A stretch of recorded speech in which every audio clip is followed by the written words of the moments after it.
On the fifth morning, only a shriveled carrot, a single googly eye, and a stick arm lay solemnly in the snow, arranged with the drama of a crime scene chalk outline. I stood on my porch in flannel pajama pants and a fleece robe, sipping black coffee as I surveyed the aftermath. Where once stood my proudest creation, a 7-foot-tall snowman in a tuxedo and monocle, now existed nothing but scattered ice chunks, sparkling like broken glass under the early light. Across the street, HOA President Linda Greaves power-walked away in her electric blue parka, gripping what looked suspiciously like the bent shaft of my missing snow rake. She moved with the energy of someone who'd committed a silent felony and hoped no one was watching. Her tightly permed hair bounced like a helmet as she hurried down Sycamore Lane, throwing quick glances over her shoulder like she expected the snowman to rise from the dead and exact revenge. I didn't call the police. I didn't yell. Instead, I calmly unlocked my phone and dialed my lawyer, speaking with the serenity of a man who had already prepared for war. 6 weeks later, Linda was in court, staring down the barrel of 18 civil complaints and a class-action countersuit that would unwind her perfect little world. All this because she couldn't stand a few playful snow sculptures on my front yard. But let me rewind. My name is Marcus Delaney. I'm 46 years old, and I work as a transportation engineer for the city. 3 winters ago, I moved into Cedar Hollow Estates after losing my husband to leukemia. It seemed like a quiet, HOA-controlled neighborhood where I could start fresh. My joys are simple. My orange tabby named Newton, designing model dioramas in my garage and building detailed snow figures after every snowfall. I'm not talking about plain snowmen. I'm talking snowmen worthy of gallery displays. Jazz trios, famous movie recreations, historical reenactments. Once I made a snowy diorama of the moon landing, complete with an astronaut snowman planting a flag. The neighborhood kids adored them, always eager to see what I'd dream up next. And then came Linda Greaves.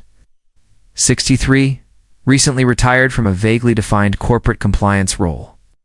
She described as high-stakes decision oversight. She had ruled Cedar Hollow's HOA with an over-manicured fist for over a decade.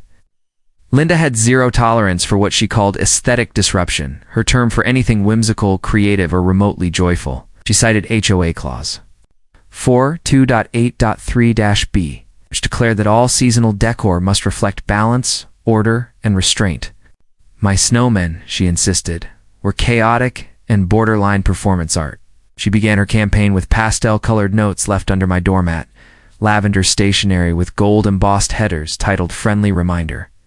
Then came the passive-aggressive newsletter mentions, "Let's remember our community standards, folks. This isn't a downtown art festival." Linda imposed $75 per day fines on any snow figure left standing after her self-imposed 12-hour window. I argued that melting snowmen hardly qualified as permanent decor, but logic wasn't Linda's strong suit. Soon after, the sabotage began. I'd go to sleep admiring my latest frosty friend, only to find it destroyed by morning. One was decapitated and its carrot nose jammed in my mailbox. Another was sliced clean in half, like a snow guillotine had. Struck in the night after the third destruction, I installed security cameras with motion detection. On the fourth night, I caught her on tape, 1:57 a.m., dressed like a PTA ninja in black sweats, wielding a gardening trowel, muttering something about visual pollution. The footage was clear as day. Linda lunging, hacking, flattening the snowman with surgical fury. I confronted her the next morning, footage in hand. She claimed with a chilling deadpan that she felt visually harassed and had acted in self-defense. Her exact words were that snowman was angled toward my kitchen window in a threatening way. I brought the evidence to the next HOA meeting, thinking surely the board would act. Linda, however, claimed the video had been compromised by digital snow glare and was obviously doctored. She doubled my fines, cited me for unauthorized surveillance, accused me of waging a campaign to undermine HOA leadership. She posted my address in the private neighborhood Facebook group with the caption, "Repeated violator, undermining unity and home equity." What followed was harassment of Olympic caliber. My mailbox was hit with an unidentified blunt object. Newton was chased off my deck with a spray hose. Someone poured vinegar over the sidewalk chalk drawings the local kids had made in front of. My house then came the fifth snowman, a beautiful creation, a snowman sitting on a sculpted snow couch reading a miniature snow book. At 7:05 a.m., Linda marched onto my lawn with a snow rake in one hand and righteous fury in the other. While locking eyes with me through the dining room window, she decapitated the snowman with a single swing. "This," she called out, "is what happens when you disregard harmony." That was the final straw. I didn't want an apology. I wanted a full-scale legal winter storm. I hired Nadine Wallace, civil attorney and specialist in HOA malfeasance. Together we dug deep. Through state records, we discovered the Cedar Hollow HOA had allowed its corporate charter to expire. For years prior, it hadn't legally existed since then, meaning every fine warning and enforcement action was void. We filed an injunction, paused all active fines, and demanded restitution of every dollar the HOA had collected since their charter lapsed. 5 other homeowners joined us, including Alan Mendoza, who was fined $250 for non-traditional wind chimes, and Eloise Brunner, who was cited for her flower bed being too creatively shaped. During deposition, Linda admitted to nightly visual audits, confessed to buying thermal binoculars with HOA funds, and detailed her $3,200 purchase of community surveillance tools from a military surplus site. When shown a screenshot of her holding my snowman's decapitated head like it was Hamlet's skull, she went silent for 42 seconds. The judge ordered an audit. It revealed Linda had used HOA funds for spa maintenance, driveway sealing, and over $2,400 in seasonal wreaths for her own front door.